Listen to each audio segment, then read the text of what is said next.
Doctor, give me the news. I got a bad case of leukemia blues.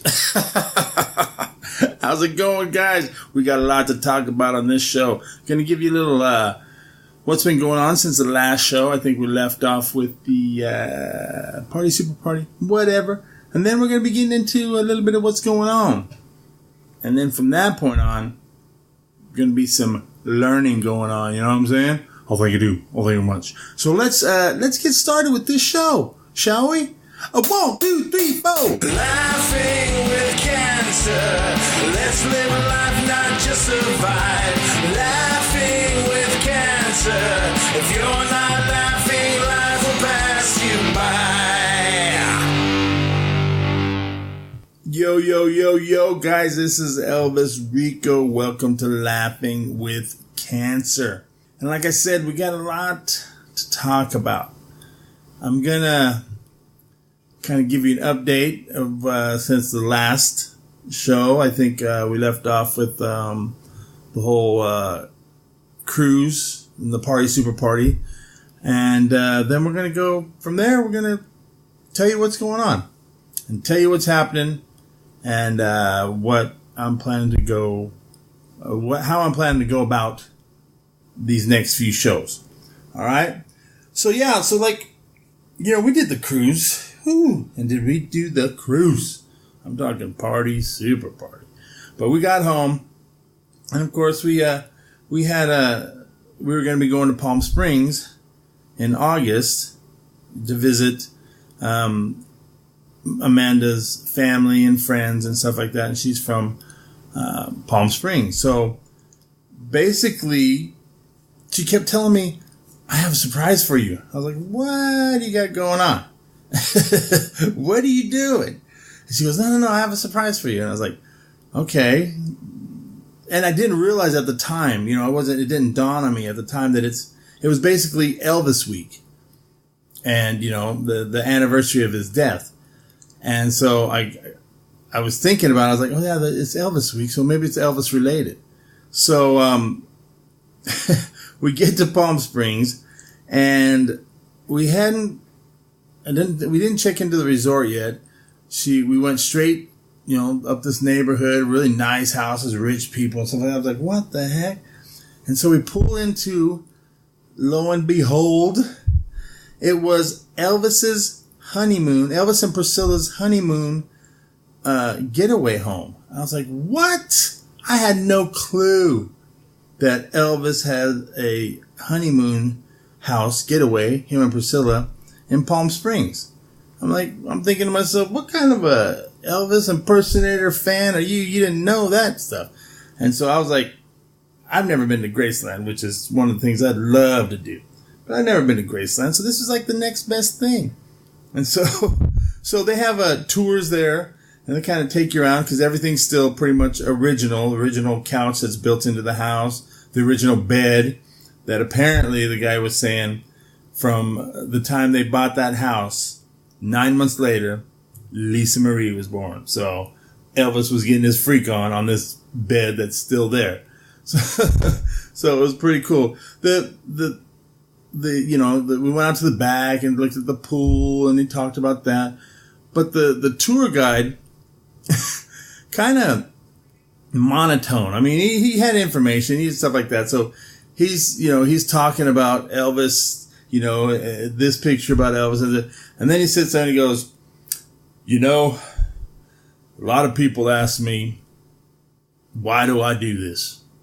And they ask me, how do I get this job? And he goes, well, Elvis is why I do this. And then he turns around and walks off and starts going down the hall talking about, and I'm standing there going, okay, well, what about the rest of the story? You got me invested here. How did you get the damn job? So I thought that was kind of funny. I mean, he's like, tell me what you said you were going to tell me, you know, but so I could have stayed there for hours. I mean, we were there for a good 2.5 hours, maybe just checking out the pictures and the rooms and him talking about Elvis and all that stuff. I just thought it was awesome, you know, so I was pretty much cloud 9 the whole day, you know, so after we finally left there, you have to excuse me a little bit because I get short of breath because, well, I'll get into you about that why. Anyways, so we leave Elvis's place and we check into the resort. And so the resort we were at, Amanda had got us a place to stay in Sedona to just get away for the weekend. We didn't realize it was like a timeshare type of resort thing. And so when we did go there and stay there, they talked us into, going to these other resorts. And she said one of them was in Palm Springs where she's from. So that was perfect. And so basically it was like 4 days, 5 nights. But if you book it within 60 days, it was, 5 nights or something like that for like $150. And then they reimburse you after you book it $100. So it's basically like $50 for 5 nights at a nice resort. So that's why we ended up going there and doing that. So anyways, we checked into the resort. It was fairly nice. It was cool. And, then we're like, it's time to go have a beer. And I was still, starstruck. Couldn't believe I was at Elvis's honeymoon getaway place. It was awesome. I'm still thinking about it. It was awesome. I loved it, man. I totally loved it. So we said, "Oh, let's go. Let's go down to the street here, down to the strip, and just walk down there and find some place to do, to have a nice beer and something, maybe a snack or something."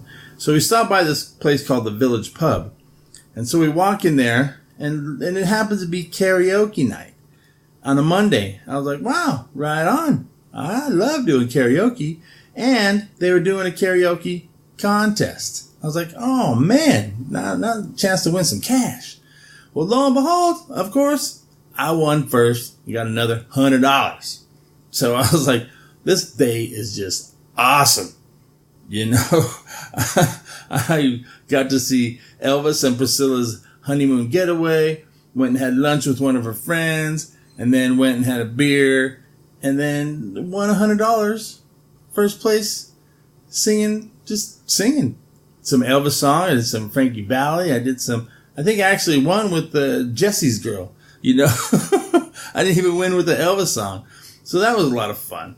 We, doing that. We really enjoyed that. So then I think the next day we went to Joshua Tree, and of course they were doing karaoke night, and so of course I was singing again. Didn't win no money that time, but of course I have to do my sing. Yeah, I got to get my singing on, man. And then the next night they had a blues band, so we went there too. And then we went to Joshua Tree Lake, where I guess they do a music festival, several of them every year there in Joshua Tree. And apparently there's a lot of famous people there. Old Aquaman dude lives there in Joshua Tree. What's his name? All you women go all crazy about. He's my freebie. He's my freebie. If I ever get a chance to have sex with him, that's the one I get a freebie with. I'm like, okay. Alrighty then. So, so we went and visited there because her friends own the Joshua Tree place where they have the resort. And, they took us around the whole area and told us about it. It looks like it'd be a lot of fun. A lot of fun. So hopefully maybe next year we can maybe go to the music festival and do that. So then I think the next day we went to the tramway, the Palm Springs aerial tramway, which was awesome. And, I guess it's like the second wonder of the world. It's like the second biggest tram in the world. I think the first one's in Spain or something like that. But it was really cool. And so we went up there and checked it out, and it was awesome. Had a lot of fun. And, of course, every night, having a few beers and some shots. And so it was fun. And so the next day, we had to do, of course, the timeshare presentation, blah, blah, blah. Ended up being 4.5 hours. But I was like, they're like, okay, well, what do you think of this? What do you think of this plan? Or what do you think of that plan? I'm like, hey, you know what? First off, I need to eat something for lunch and I need a beer. And they're like, oh, okay, well, I tell you what, we're not allowed to give you guys, suggest to having beers because, we're not supposed to see that. I guess they're not supposed to, alcohol shouldn't be involved while you're making decisions on timeshares. But they bought us lunch and they said the bar's out by the pool, you can go out there and I won't see anything and you can have a beer. And so we started to go out there and it was closed. They closed it down because it started to get cloudy and lightning. So I went back in. I said, I'm not getting a beer. What's going on? And so she goes, okay, hold on. So she brings me this envelope. She goes, here's a little something. You can get a beer later on. And it was a gift certificate for $100. I was like, well, how many beers she planning on letting me drink? I was like, well, that's awesome. So Amanda's like, okay, whatever you do, just let him down easy. I was like, okay, no problem. So they do their presentation. And the timeshare is awesome. Actually, it was a really good deal that they were doing that whole thing. And so we were like, nah. And so, of course, they have another one. I was like, nah, I think we're going to, nah. And then I have one more, deal. Nah. They're like, okay, well, you have to sign this paper saying that if you change your mind, you can't come back and get the deals that we're offering you right now. You'd have to pay this month. I'm like, yeah, whatever. They're going to give you the same deal if you want it anyways. You know what I mean? But, so this lady comes back to have the paper signed. She goes, I'm just here to have I'm not the closer. Shut the hell up. Use the closer. So she says this, she has this whole thing where it's like, 20,000 points and, no maintenance fee. And it's kind of like how does she say it? A test drive, She goes, basically, I'm giving you a test drive and I'm going to pay for the gas. I was like, well, I don't know. And I start to get up and say, we're going to go. And Matt was like, wait a minute. Let's go ahead and think about this for a minute. And I was like, geez. So during this time, she's asking about it and we are like her saying, oh yeah, we're going to be getting, married pretty soon, just throwing that out to her and stuff. And she goes, oh, she got all excited. So she goes, hold on. And so she comes back with a free 4-night, 5-day cruise to Bahamas or whatever, the Caribbeans or whatever like that, as a honeymoon present. So needless to say, we ended up getting this little timeshare deal, test drive, and we have basically 2 years to test drive this whole thing and decide whether or not we want to do anything like that, which is like, whatever, this is a good deal. We're going to use that 2 years up and say, see ya. So we ended up doing that and getting the free cruise and it's just a lot of fun. Did the whole week up there in Palm Springs, and I'd never been in Palm Springs, and I just thought it was awesome. And then when we got back, they were having, since it was Elvis week and Elvis had died on August 17th, that Monday back in Phoenix, they had, on the big screen, a, Elvis comeback special in the theaters on the 20th. So his comeback special, his 68 comeback special that I've always loved, Amanda never seen it. We were able to see it on the big screen. And that was awesome. I loved it. I totally loved it.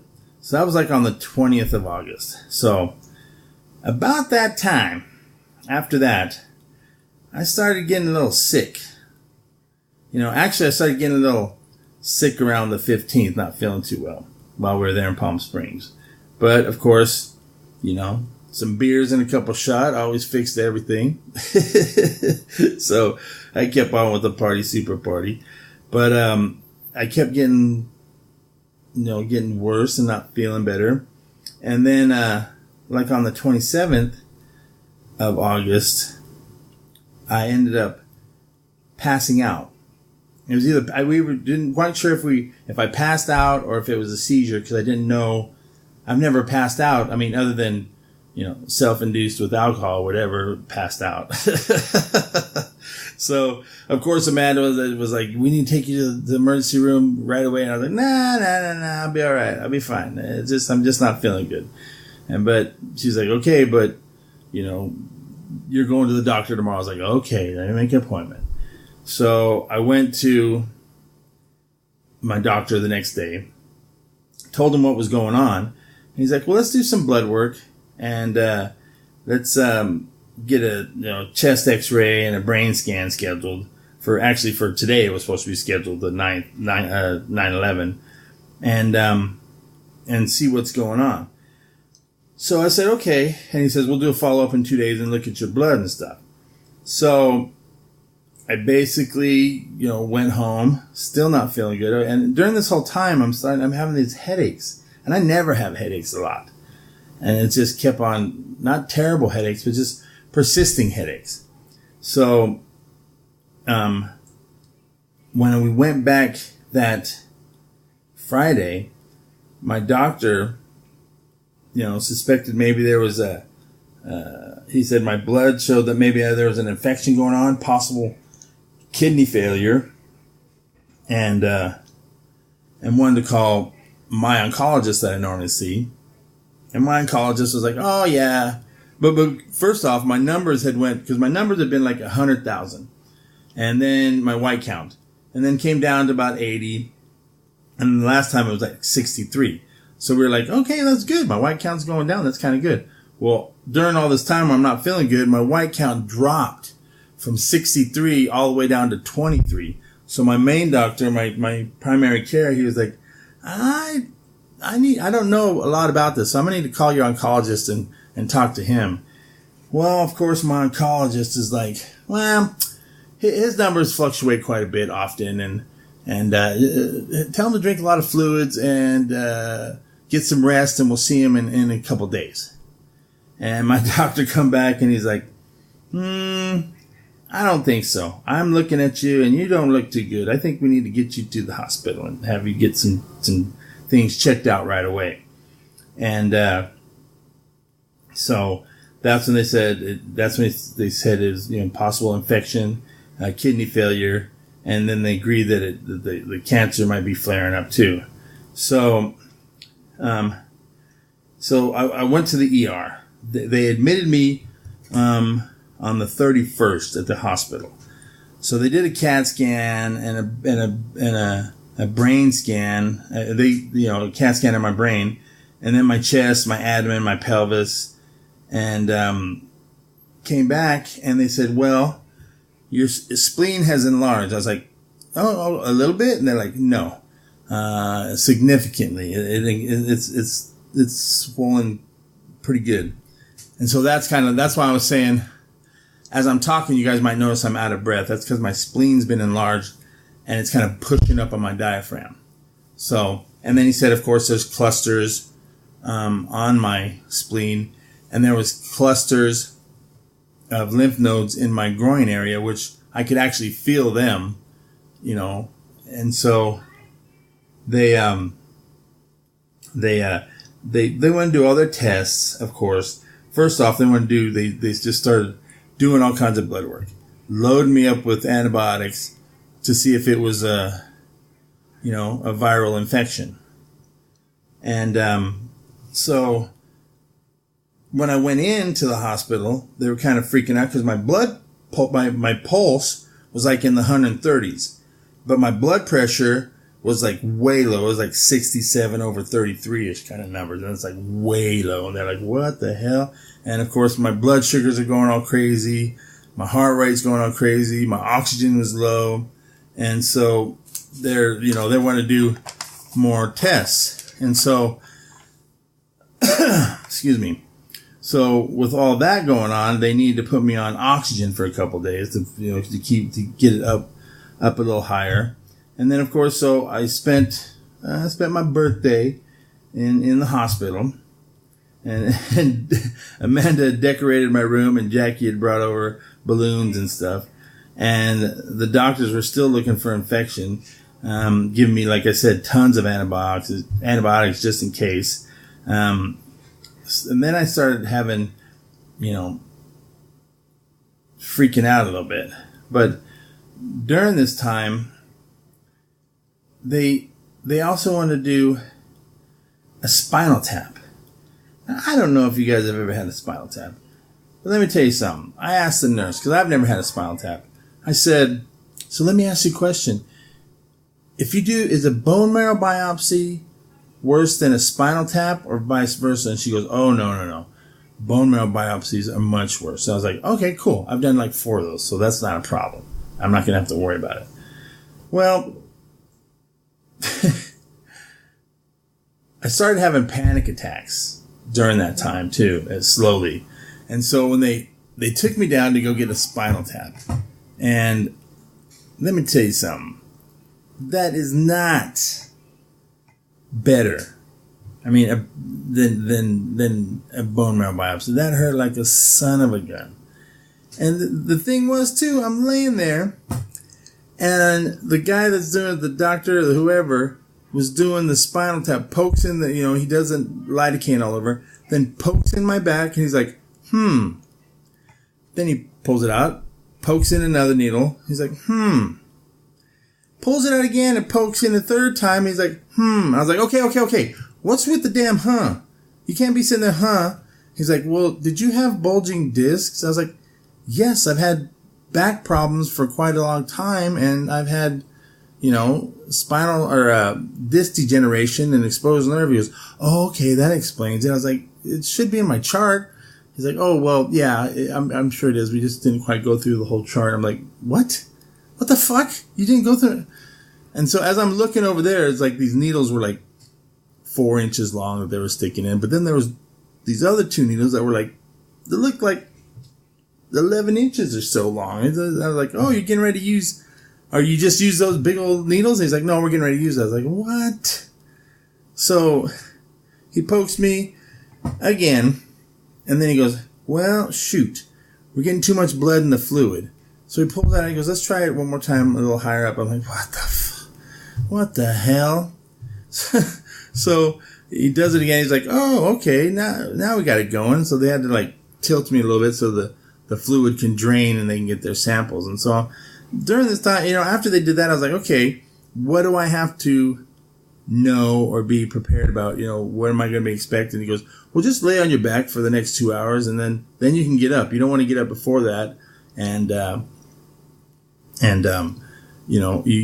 end up having massive headaches. And I was like, okay, well, I'm already having headaches. I was like, all right, cool. So they took me back up to the room, and I laid there for a couple hours, and then I finally was able to start getting up and moving around, but my headache was getting worse. And then I would start coughing, and all these pains throughout my back going, my bottom of my back, radiating around, and then shooting up the center of my back, which is totally new pains. I was like, what the hell? And so about that time, I was starting to get nauseous. So I had to run to the bathroom. I'm throwing up, but I'm holding my head because my head's getting ready to explode from every time I start yakking. And then my back was getting ready to, felt like it was going to explode with the pain there. As I'm throwing up, these things happen. I finally was able to stop, and I went back into to where the bed was and lay there. And the nurse came in and says, oh, okay, how you feeling? And I looked at her and I said, I really want to thank you guys for all the oxys, the opiates, and the morphine you're getting me, because, that stuff kind of constipates you a little bit. And with me throwing up in there and my head ready to explode and my back ready to go out, if I hadn't been constipated, I probably would have shit my pants. She just kind of looked at me. She's like, okay, alrighty then. I'm like, why did they tell me I was to expect this? And so this lasted for like 3 days. And one of the other doctors that came in, he's like, oh yeah, you'll have pain like that. I was like, really? You don't want to tell me this ahead of time? You don't want to tell people that ahead of time? And so during that time, after that, I started having panic attacks, freaking out a little bit. And so they said, okay, well, with the oxys and everything else, the other stuff they put me on Ativan. Holy shit. let me tell you something. That Ativan jacked me up so bad that I was delirious, hallucinating. I thought there was a hummingbird in one of the little ceiling things. I thought there was mice running around the room. And then I was seeing like tiny little shadow people. I was like, what the hell? And so the next day I was like, don't ever give me that shit again. Ever. Because that was terrible. And so later on, when they finally moved me up to the other room, the lady was like, I was telling her how bad it was and stuff like that. And she's like, they didn't give you, the anesthesiologist didn't give you a blood patch? And I was like, a what? She goes, it's called a blood patch. I was like, no, what's that? She goes, basically the pain you were having in your back was because all the holes that they poked in you were leaking spinal fluid internally in your spine. And they should have gave you a blood patch. I was like, no, nobody said anything. I'm like, these sons of bitches. I was like, oh my God. So finally they ended up moving me up to the oncology floor. Because one of the doctors came in, he goes, well, I got some good news for you. I was like, oh great, this is going to be something good. He goes, we can take you off the antibiotics because there's no infection. So that you don't have infection and the spinal tap showed no valley fever or nothing like that. So that's good. No, I'm thinking, no, that's not good. I'm still sick and all these problems and you know, I would rather have had known what the infection was going on, you know? So he's like, so we're pointing more towards the direction of your cancer. I was like, geez. And so they want to do a biopsy on one of the lymph nodes that's in my groin area. And during this time, I'm doing research about, what could cause this or what, it could be. And so basically it said that what they do is your leukemia starts to transform. So it was like, is it transforming to an aggressive leukemia, or is it transforming to this rare cancer disease called Richter's syndrome? And basically, I have every single symptom of this Richter's syndrome. And the more I read about it, it was like people with CLL will get Richter's syndrome, but people that have had CLL for quite a long time are more likely to get Richter's syndrome. And I've had it for 16 years. I'm like, oh my God, okay, great. This is gonna be great. And so, they're like, it's probably transforming into either the Richter's syndrome or the I think it was called diffuse large B-cell lymphoma. And both of those are aggressive cancers that mean they start spreading pretty quick. So we're thinking that, of course, that's what's happening. And, chemo is going to be necessary and probably aggressive. And, so this whole time I'm thinking, what do I do? What's going on? This is all new and it's happened so quick. It's happened so fast. In 4 weeks, I got really sick. And so they brought me up to the oncology floor.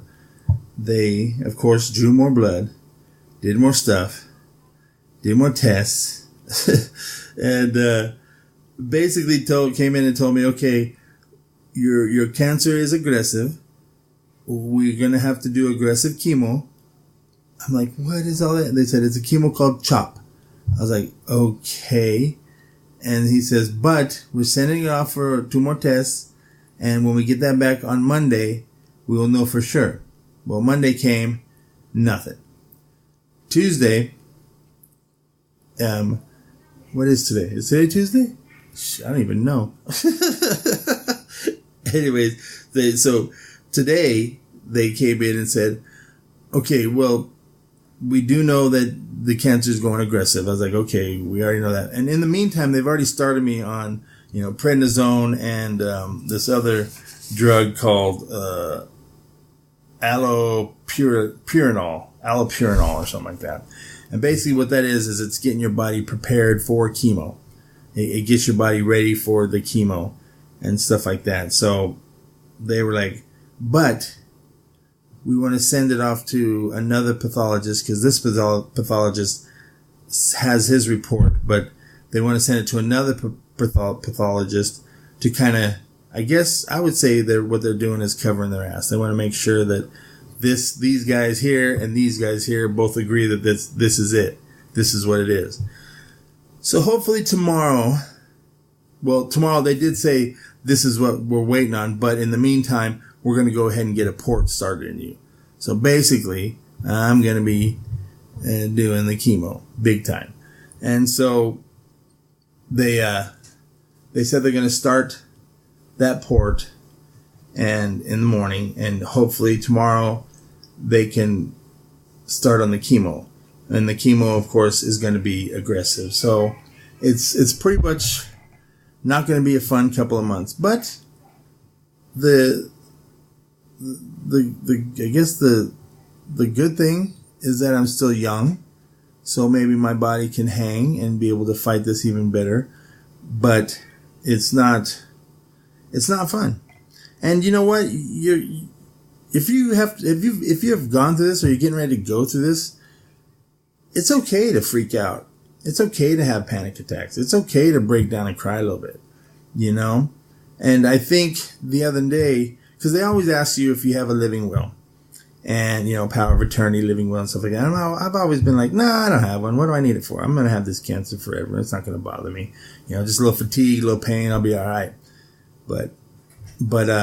So we had to, Amanda, of course, helping me do this, fill out the paperwork for power of attorney and all that. And it I think the reality of the whole thing kind of hit me again. And I, panic attack again, freaking out again and just having to calm down. And, so during this whole time, of course, I'm talking with Keith Malley from Keith and the Girl. Hemda had been gone on her 10-day retreat thing going on that she was doing. So I've been talking to Keith about it and stuff like that. And he was like, you know what? I have a great idea. I was like, of course you do. You're a silver dragon, brother. You guys are pioneers. He says, why not do little mini shows about your chemotherapy? I was like, that's actually a really good idea. He said, let people who don't know what's going on or don't know what chemo is all about or don't know how informational wise what's going on and have it from, a first person point of view. You're learning about it as they're doing it and other people will learn about it and maybe not be so scared about it. And I was like, hell yes, that's an awesome idea. So basically, the next few shows that we do is going to be while I'm doing my chemo. And I've talked to the nurses here, and they're like, oh, heck yeah, we'll help you be informational about this and let you know what we're doing and what's going on. And I was like, that's awesome. I think that's going to be a way for me to cope, kind of, with what's going on with me. Something to keep my mind on something a little more positive. And to help other people, help some of you cats that don't know what's going on or how to deal with some of this stuff. Because the one main thing that I've been saying too, since I've been thinking about this, you need a support group. You need somebody around you. You need your friends and your family to be supportive of you. Even if they're not physically able to be there, they're calling or they're texting. All my buddies have been calling and texting me.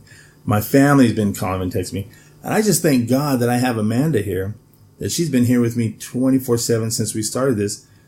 Because if not, I'd be going through this stuff for myself. I really don't have any other family here that would be, as supportive as she's been. So I thank God, or the gods, or the creator, or however you want to call it, that she is here.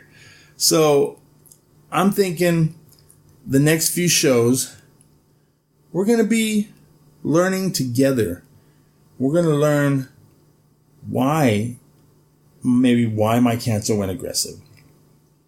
You know, what kind I am, what kind of aggressive chemotherapy they're doing, what it's called, you know, what kind of side effects are we going to be expecting? What kind of side effects? Some people go through the same stuff and have hardly any side effects, and some people don't. Everybody is different, and everybody body can accepts things different. I mean, one of the side effects of just the dang prednisone, or not the prednisone, the allopurinol or whatever it was. The nurse will be able to pronounce them a little better. But it's like you'll get sores in your mouth and your throat, and you basically won't be able to eat anything. Liquid diet kind of thing. So, you know, that's just one of the symptoms. You know, there's several different kind of symptoms that, you know, allergic reactions you could have and stuff like that. There's, you know, fevers, chills, with these medications that they're preparing you to take for the chemo. So I want to be able to turn this into a positive thing. And maybe if you don't think it's quite a positive thing, just an informational thing, let you know this is what is going on. I mean, shoot, the thing's called Laughing with Cancer, so I'm not going to be, you know, depressed with cancer while talking to you guys about this, you know. So let's learn together. Let's learn together and see how we can help each other and help do that. So I just wanted to let you guys know this is what's going on. This is where I'm at right now. I'm in the hospital room right now. That's why if this sounds a little different on the recording, it's because I'm on my portable recorder. But of course, I'll be able to download it to my computer and try to clean it up and make it sound a little better. And of course, Keith is awesome and has offered to help me, you know, do that stuff and edit and do all that stuff. And I'm thankful. Him has been texting me and asking me what's going on. And Keith every day, you know, texting me and how I'm doing and what's going on. My friends, everybody texting me what's going on. You know, of course, my parents, my sister. Oh, that's a whole other to do too. But my sister was pissed because that caseworker is supposed to come here and kind of help you figure out what's going on, your insurance and stuff like that. So they. I'm not quite sure how to help you. Oh, shut up, Alexa. Alexa, turn off. Sorry about that. So they didn't show up for the first basic week that I was down there. And so my sister works at a hospital. She's like a social worker, caseworker, you know, life coach, all that kind of stuff. So she was livid. So before I knew it, she was calling down and talking to my nurse where I was downstairs, and they were coming in going, okay, first we need permission from you to be able to talk to, is it your sister, Tammy Ochoa? I was like, oh yes. Oh yes. And, like I was talking to her later, like, you know what? I don't know what you did, but you made some calls and stuff like that. She goes, cause I get stuff done. What did you call me when we were growing up? I said, your nickname was Beastmaster, sis. Because you were always on it. You know what I mean? So we're gonna do these next few shows thanks to the advice of Keith and stuff like that. We're gonna just, I don't know what we're gonna call it yet. Maybe tequila shots to chemo cocktails. You know, or just chemo cocktails. But there's gonna be several, and I'm gonna try to inform everybody as much as I can as I'm going through it. And it's going to be rough. It's going to be a rough, like I said, it's going to be a rough couple of months. But I think it's going to be okay. And I just want to stay that kind of attitude. But it is going to be rough. And like I told my kids and I told my parents, I was like, it's going to be good. It'll be all right. It's going to be tough. It's going to be rough. But it's all about your attitude too. You got to stay positive. And as long as you have a good support group surrounding you, and I tell you what, the nurses and the doctors up here on the oncology floor, they're so awesome up here, and they've been doing so great. And you know, the reason I decided to go ahead and let's do the test, let's get started. Things are progressing so fast. If I was to wait and get another opinion from maybe on the Mayo Clinic or something like that, who's to say that it's going to progress even more, and then the treatment would have to be even more or worse, and what they end up finding out is what I should have done in the beginning. You know what I mean? So you got all kinds of things that are going through your head. Your mind is spinning. I mean, spinning. You don't know what to do. But I want you guys to know that I'm going to be here to help you guys cope as I help myself cope with this and learn about this. So let's learn together. Let's learn about this stuff. All right? I think we can do that. You know what I mean? And I hope all this time I've been jabbering, this thing's recording. Holy shit. But hey, if you guys want to, you know what else sucks? I'm just going to say this one time. It's September, Leukemia Awareness Month. Hello, I was already aware I had leukemia. You didn't have to remind me. Oh my goodness. So hey, try to stay positive.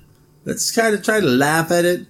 You know, take your Valium and your oxycodones and then feel better and do your show. Because that's what I'm going to do. You know what I mean? So if you guys have any questions, you want to get a hold of me, email me at laughingwithcancer@gmail.com. Go to my website, laughingwithcancerpodcast.com. Of course, my Twitter, ELVISRICO, at ELVISRICO. And of course, Facebook. Laughing with Cancer Facebook. And any questions or anything you guys might want to know while we're going through this, while I'm doing this. It's going to be several sessions of this chemo. Fun chemo. I mean, because what I was reading, it was like 6 to 8 cycles, and each cycle is like 21 days. And apparently the nurses are like, okay, so like a cycle would be 5 to 6 days of doing the chemo, and then they wait and kind of see where your numbers are in that 21-day period. And if your numbers are at the right point, then they'll do chemo again. You know, so it's going to be rough, but we're going to get through this. Why? Because we have to, right? There's too much adventure. I got too much adventure. I just fell in love with an awesome woman. I got too many adventures to go and do. I ain't got time for this shit. But I'm going to have to do it. It's another roller coaster of life that I'm just going to have to buckle in and go. So anyways, a lot of these times too, these things I'm doing, I might sound a little loopy, you know, because think about it. I'm drugged up, you know, hardly sleeping. But hey, we can do this. So, with that said, my friends, I want to thank Keith and Hemda. Keith and the girl. I want to thank all my buddies that have been talking to me. You know, Brian Hogan, Rick Gade, and Tom Elke. You know, all you cats. Mark Gauthier. You know, Jeff Foster. You guys know here. You know, Debbie Wilder, sister. You know, you guys know who you are. You guys know who you are. And I try to get a hold of everybody that I can that wants to know. But if you want to know something, like I said, email me, ask your questions.